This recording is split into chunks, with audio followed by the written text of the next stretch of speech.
আসসালামু আলাইকুম ওরহমতুল্লাহি ওয়া বারাকাতুহু। আলহামদুলিল্লাহ ওয়াসসালাতু ওয়াসসালামু আলা মান লা নাবিয়্যা বা'দা, আম্মা বাদ। সুপ্রিয় দর্শক, মানাহিল টিভির পক্ষ থেকে আপনাদেরকে স্বাগতম। আজকে আমি একটি বিষয় নিয়ে আলোচনা করব। বিষয়টি হলো হজের বিধান।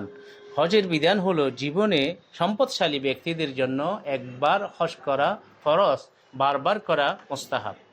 দলিল ও পবিত্র কোরআনে আল্লাহ রাব্বুল আলামিন ইরশাদ করেছেন, ওয়ালিল্লাহি আলান নাসি হিজ্জুল বাইত মান ইসতাতা ইলাইহি সাবিলা। অর্থাৎ ওয়ালিল্লাহি আলান নাসি হিজ্জুল বাইত, আল্লাহর পক্ষ থেকে মানুষের জন্য বাইতুল্লাহর হজকে ফরজ করা হয়েছে যারা সামর্থ্যবান হবে। এবং রাসূল সাল্লাল্লাহু আলাইহি ওয়াসাল্লাম থেকে জিজ্ঞেস করা হলো, ইয়া রাসূল, ক্বালু ইয়া রাসূলুল্লাহ আল হাজ্জু ফি কুল্লি আম, প্রতি বছর কি হজ ফরজ হবে?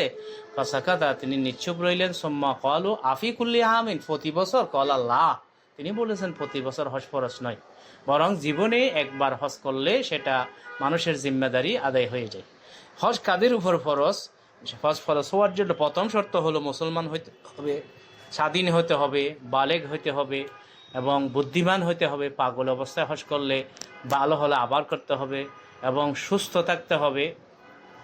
অন্ধের উপর সেই জন্য হজ ফরজ নয়। সামর্থ্যবান হতে হবে, গরিবের উপর হজ ফরজ নয়। রাস্তা নিরাপত্তা থাকতে হবে, অনেকে তা আদায়ের শর্ত বলেন। মহিলাদের জন্য মাহারাম, তাও আদায়ের শর্ত। তবে যে সকল মহিলা 55 বছর পার হয়ে সৌন্দর্য নষ্ট হয়ে গেছে, তার দিকে পুরুষের আকর্ষণ নেই, সেরকম মহিলা ফিতনা থেকে নিরাপদ মনে হলে মালিকি শাফি ইবনে তাইমিয়ার মতে বিশ্বস্ত মানুষের সাথে গিয়ে হজ উমরা করতে পারে। হানফিদেরও এরকম যদি সমস্যার মধ্যে পড়ে যায়, এই শাফি মালিকি মাজহাব মতে আমল করতে পারে।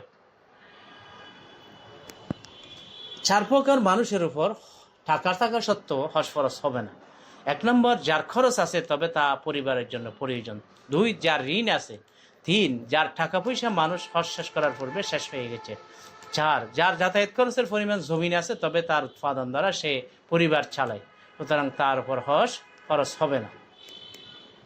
হজের ওয়াজিবের মাসাইল হলো, অনেকে মনে করেন যাদের উপর যাকাত ফরজ তাদের উপর হজ ফরজ, তা সঠিক নয়। বরং যাদের মক্কায় আসা যাওয়াও, সেখানে থাকা খাওয়ার খরচ থাকবে অতিরিক্ত, সে বাড়িতে আসা পর্যন্ত পরিবারের খরচ থাকবে, তার উপর হজ ফরজ। কারো উপর হজ ফরজ ছিল না, তা সত্ত্বেও কারো সহযোগিতায় সেই যদি হজ করে ফেলে, ধনী হয়ে গেলে দ্বিতীয়বার হজ করতে হবে না। উমরা করতে গেলে হজ ফরজ হয়। অনেকে মনে করেন হজের মাসে বাইতুল্লাহ দেখলে হজ ফরজ হয়ে যায়। হ্যাঁ, 2টি শর্ত পাওয়া গেলে উমরাকারীর জন্য হজ ফরজ হবে। হজের সময় সেখানে থাকতে হবে, হজ সম্পাদন পর্যন্ত তার জন্য থাকা সরকারিভাবে অনুমোদন থাকতে হবে, সরকার সেটা দেয় না। যারা সৌদি আরব অর্জনের জন্য গেছে, তারা যদি হজের সময় বাইতুল্লাহ পৌঁছা পর্যন্ত সামর্থ্য থাকে, তাদের উপর হজ ফরজ হবে। যদি কারোর নিকট জমি আছে, তবে তার সংসার চালানোর জন্য তার আয় প্রয়োজন, তখন তা বিক্রি করে হজ করা তার উপর ফরজ নয়। আর যার নিকট প্রয়োজনের অতিরিক্ত জমি রয়েছে, তখন তা বিক্রি করে হজ করা তার উপর ফরজ। কারো নিকট টাকা রয়েছে, সে তার দ্বারা ঘর নির্মাণ করার চিন্তা করেছে, ঘর বানালে সে হজ করতে পারবে না, তখন তার উচিত হজ করা, যদি সময় এসে যায়। হ্যাঁ, যদি সে হজের সময় আসার পূর্বে ঘর বানিয়ে ফেলে, তখন তার উপর হজ ফরজ হয় না। ঋণ করে হজ করা বা বন্ধক দিয়ে হজ করা জরুরি নয়, তবে করে ফেললে আদায় হবে।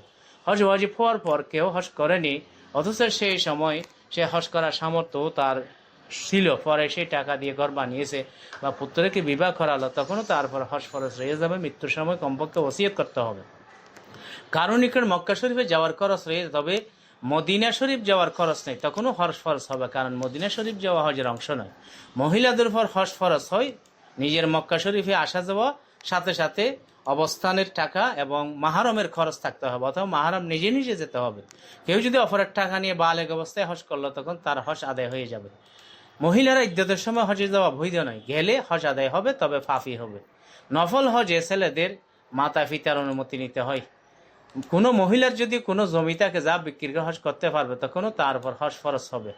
যদি বিবির মোহর আদায়ের চিন্তা থাকে বা বিবি তালাক হওয়ার কারণে তা তালাশ করে বা বিবি তা দাবি করে, তখন মুহুরকে ঋণ হিসাবে গণ্য করা হবে।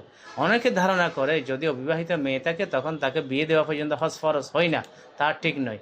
মহিলার মোহর ও অন্য সম্পদের কারণে তার উপর হজ ওয়াজিব হবে, স্বামীর সম্পদের কারণে মহিলার উপর হজ ওয়াজিব হবে না। তাই কোনো স্বামী তার উপর হজ ফরজ হলে বিবিকে হজে নিয়ে যাওয়ার জন্য টাকা জমা করতে অপেক্ষা করা ঠিক নয়। এবং বাংলাদেশিদের জন্য হজ কখন ফরজ হবে? যখন সাধারণত বাংলাদেশে হজ মিশন টাকা জমা নেয়।